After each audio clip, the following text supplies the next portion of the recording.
Halo adik-adik, sekarang kita akan memulai ibadah kita pada hari ini. Mari kita ambil sikap yang siap, sikap yang hormat untuk beribadah kepada Tuhan. Mari kita angkat pujian, baca kitab suci doa tiap hari.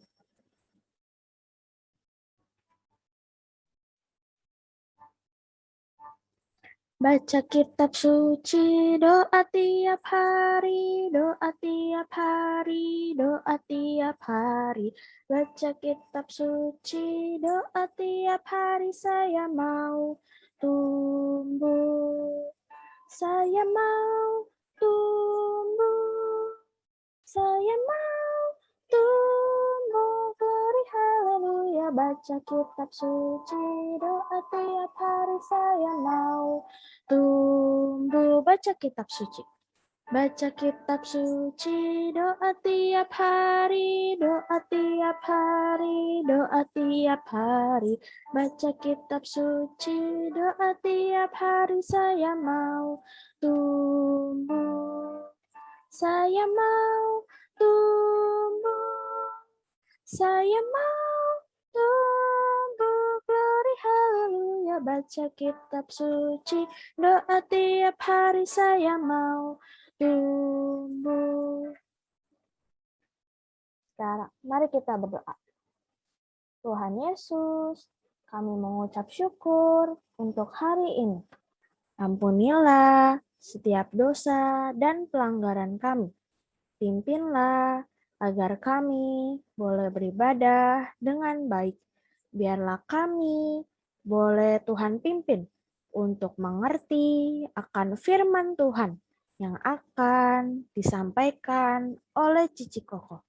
Terima kasih ya Tuhan, hanya di dalam nama Tuhan Yesus kami berdoa. Amin.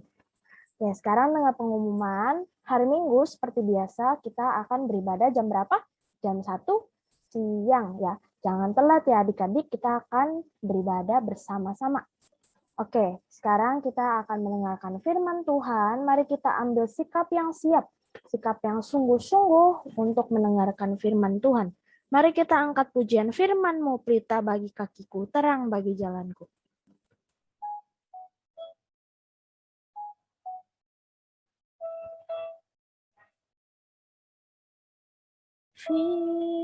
Firman-Mu, pelita bagi kakiku, terang bagi jalanku.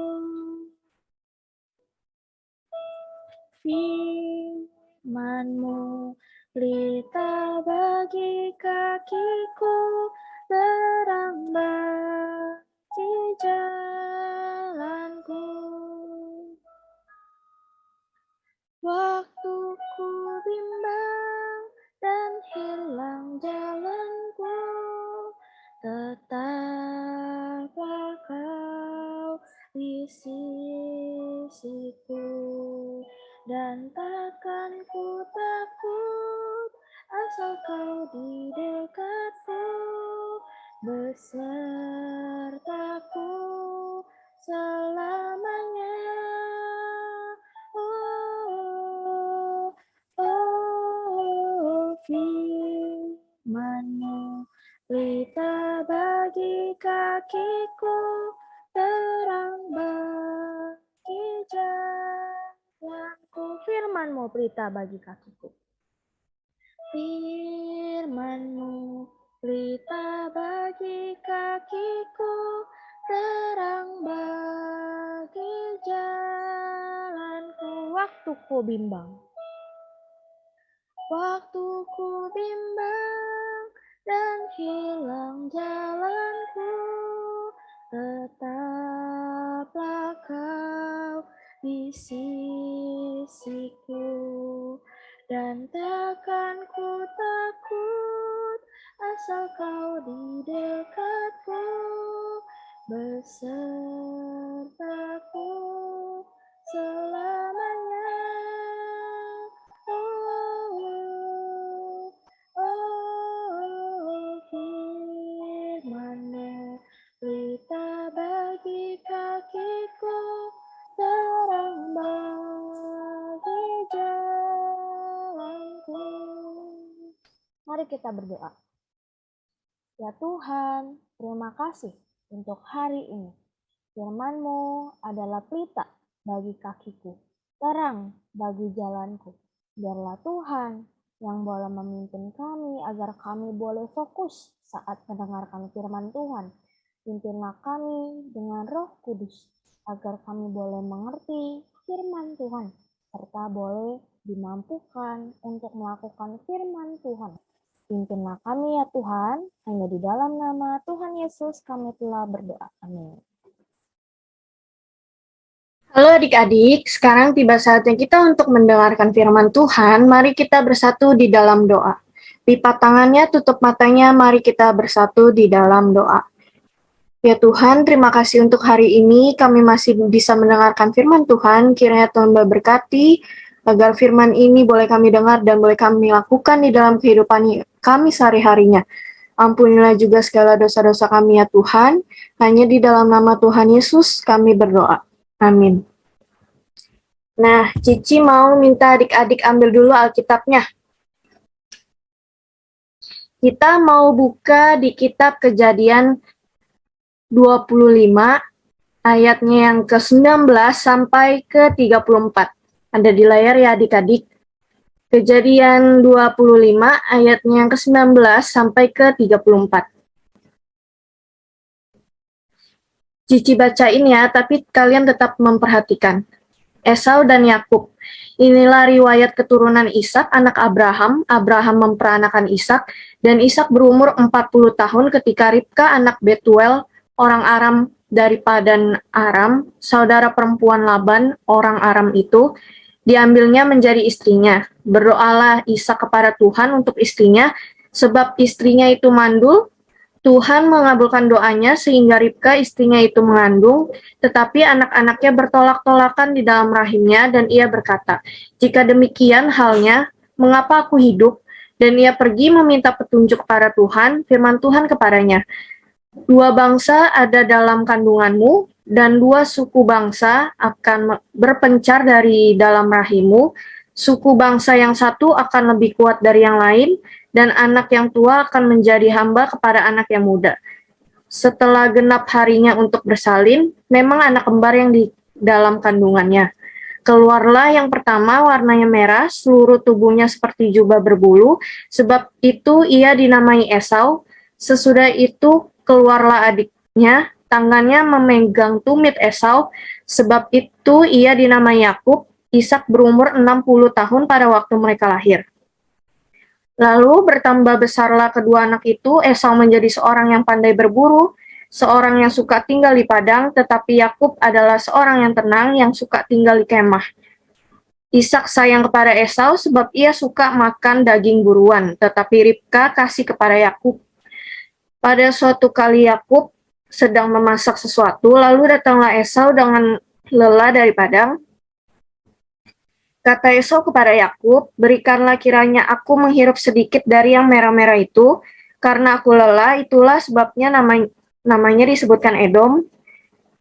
Tetapi kata Yakub, "Jualah dahulu padaku hak kesulunganmu," sahut Esau. "Sebentar lagi aku akan mati, apakah gunanya bagiku hak kesulungan itu?" Kata Yakub, "Bersumpahlah dahulu padaku." Maka bersumpahlah ia kepada Yakub, dan dijualnyalah hak kesulungannya kepadanya. Lalu Yakub memberikan roti dan masakan kacang merah itu kepada Esau. Ia makan dan minum, lalu berdiri dan pergi. Demikianlah Esau memandang ringan hak kesulungan itu. Adik-adik di sini siapa yang tahu Abraham? Iya, yang kita kenal itu adalah Abraham, bapak orang beriman. Yang pastinya Abraham juga mempunyai keturunan ya. Ada Ismail, ada Ishak, dan ada 6 anak lainnya dari Ketura. Di sini siapa yang punya saudara kandung? Sama ya, seperti Ishak, Ishak juga mempunyai saudara kandung. Tapi dari antara saudara kandungnya itu, hanya Ishak yang mendapatkan hak khusus. Hak khusus apa, Ci? Hak khusus dari Abraham, sehingga Segala sesuatu milik Abraham itu diwariskan kepada Ishak. Lalu Ishak mengambil Ribka orang Aram sebagai istrinya. Tapi ternyata Ribka itu mandul, adik-adik. Ribka itu tidak bisa mengandung. Sehingga Ishak berdoa. Ia meminta pertolongan Tuhan. Tuhan, tolong aku agar istriku bisa mengandung. Lalu Tuhan mendengar doa Ishak dan Tuhan mengabulkan doa Ishak. Maka mengandunglah mereka dan kabar baik juga mereka memiliki anak kembar. Di sini siapa yang pernah lihat anak kembar? Anak kembar itu sangat mirip ya mereka ya, lucu-lucu. Yaitu Yakub dan Esau. Ayo, di sini ada yang pernah dengar nama Yakub dan Esau? Hari ini kita mau dengar cerita tentang Yakub dan Esau lagi nih.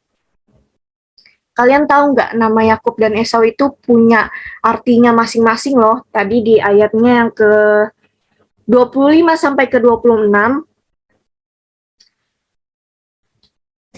Walaupun mereka anak kembar ya, mereka itu punya hobi dan karakter yang berbeda. Bahkan sampai bentuk fisik mereka juga beda.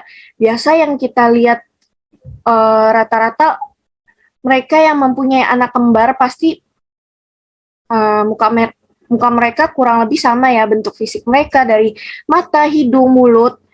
Tapi kali ini untuk Esau dan Yakub mereka itu berbeda dalam segi hobi, dalam segi karakter, dalam segi fisik mereka semuanya berbeda. Yang pertama itu seluruh badannya berbulu dan berwarna merah, maka dinamainya Esau. Ingat ya, Esau pertama kali keluar dengan badannya yang berbulu seperti jubah dan berwarna merah, makanya ia dinamai Esau. Esau pandai berburu dan Esau suka tinggal di padang. Tapi adiknya Yakub itu keluar dengan tangannya memegang tumit Esau. Makanya dinamai Yakub. Dan Yakub itu adalah seorang yang tenang, yang suka tinggal di kemah. Ini di sini udah dijelasin ya, kalau Esau dan Yakub itu berbeda. Esau pandai berburu, tapi Yakub itu adalah seorang yang tenang. Esau suka tinggal di padang, tapi Yakub suka tinggal di kemah, berdiam di kemah. Maka dari itu, Ishak sayang kepada Esau karena ia suka makan daging buruan.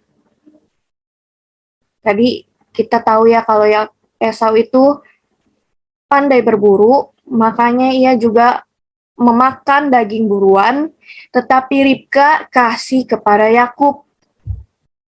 Nah, pada suatu hari, Yakub sedang memasak di dalam kemah. Memasak sesuatu. Ternyata yang Yakub masak itu adalah sup kacang merah. Nggak lama datanglah Esau yang sedang lelah dari padang. Dia mencium bau-bau enak nih dari arah kemah. Lalu ia mengintip, ia melihat, wah, ada Yakub yang sedang memasak. Dalam kondisi aus dan lapar, Esau mencium bau yang enak, bau masakan yang bikin ia makin lapar. Di sini siapa ya? Adik-adik pernah nggak habis pulang dari sekolah, kalian merasa lapar, lalu kalian pulang ke rumah udah mencium bau masakan dari mama kalian yang udah masak dari tadi. Kita pasti senang banget, kita udah mencium bau masakan, artinya sebentar lagi kita akan makan, dan pastinya makanan yang kita makan itu enak, buatan mama pasti enak. Makanya Esau di sini tergoda, pasti dia merasa baunya enak sekali. Lalu ia meminta kepada Yakub. Lihat ya.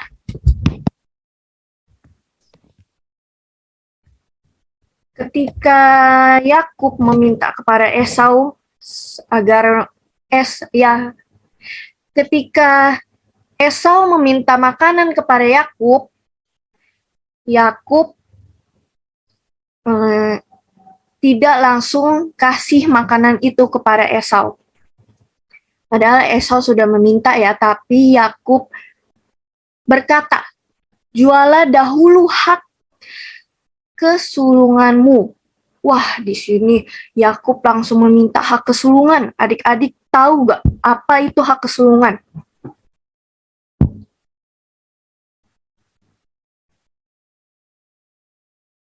Iya, hak kesulungan itu adalah hak untuk terima berkat perjanjian dari Allah untuk Abraham.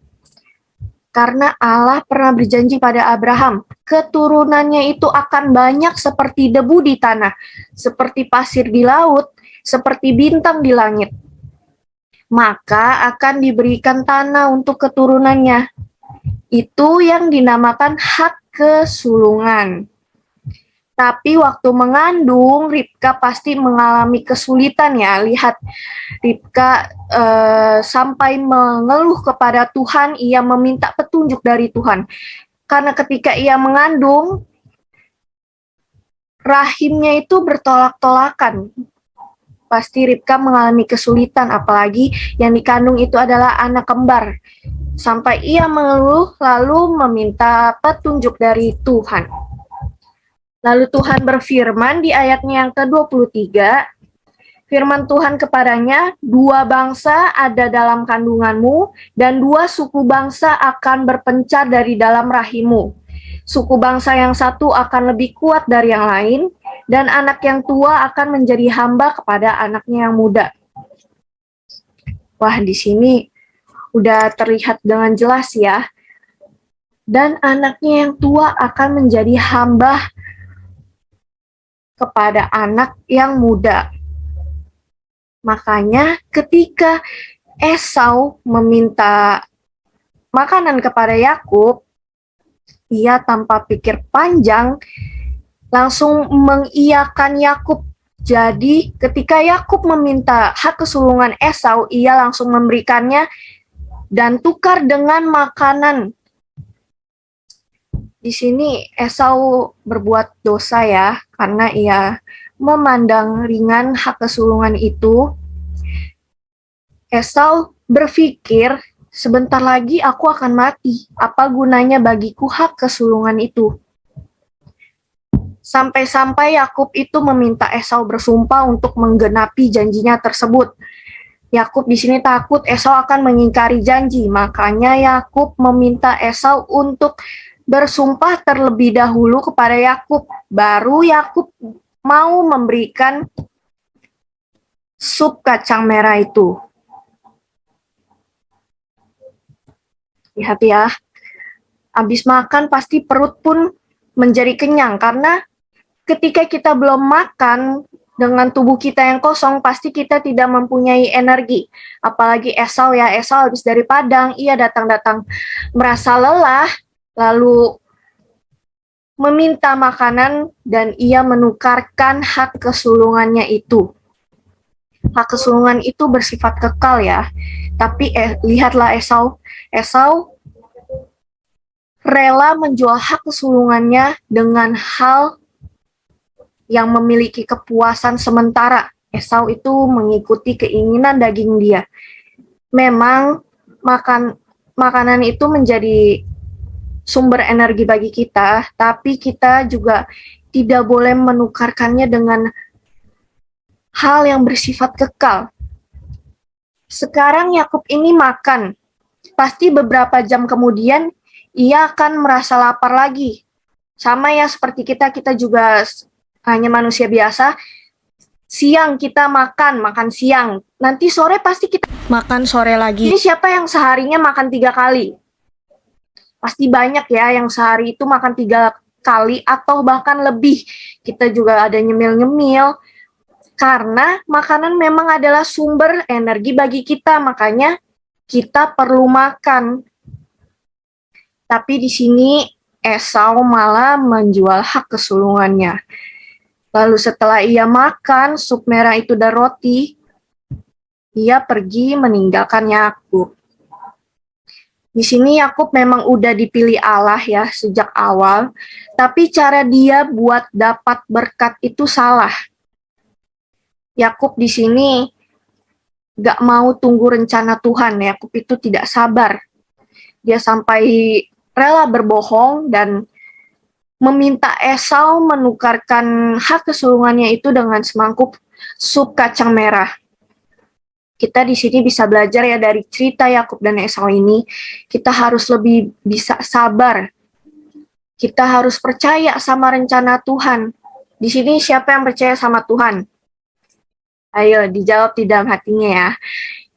Kita harus percaya kepada Tuhan, kita harus percaya kepada rencananya. Karena waktu Tuhan itu pasti adalah yang terbaik. Amin, bukan adik-adik? Pasti di dalam kehidupan kita ada masalah ya. Kita pasti terkadang bisa nangis, kita pasti terkadang bisa marah. Tapi sesudah kejadian itu lewat, pasti ada rencana Tuhan yang lebih baik di dalam hidup kita. Karena Allah kita itu adalah Allah yang peduli, Allah yang setia, Allah yang kasih, Allah yang sempurna bagi kita. Makanya pasti Tuhan memiliki rencana yang indah bagi kita. Yang kita bisa lakukan itu hanya bisa terus berdoa, terus percaya, dan terus melakukan kebenaran Tuhan. Dengan cara apa? Ya sekarang ya, adik-adik kita udah bisa membaca Alkitab dengan bahasa kita sendiri, bahasa Indonesia. Kita bisa membacanya agar kita tahu apa yang harus kita lakukan, agar kita tahu apa saja yang sudah Tuhan perintahkan kepada kita sebagai murid-muridnya. Kita harus tetap bersabar ya adik-adik. Jangan kita selalu mau menuruti keinginan daging kita. Kita juga harus bersyukur kepada Allah. Allah meminta kita untuk berpegang teguh selalu kepada Tuhan. Kita harus berdoa agar Tuhan menguatkan juga iman kita. Mari kita bersatu di dalam doa. Ya Tuhan, terima kasih untuk hari ini. Kiranya firman Tuhan kali ini boleh menegur kami dan boleh kami lakukan di dalam kehidupan kami sehari-hari ya Tuhan.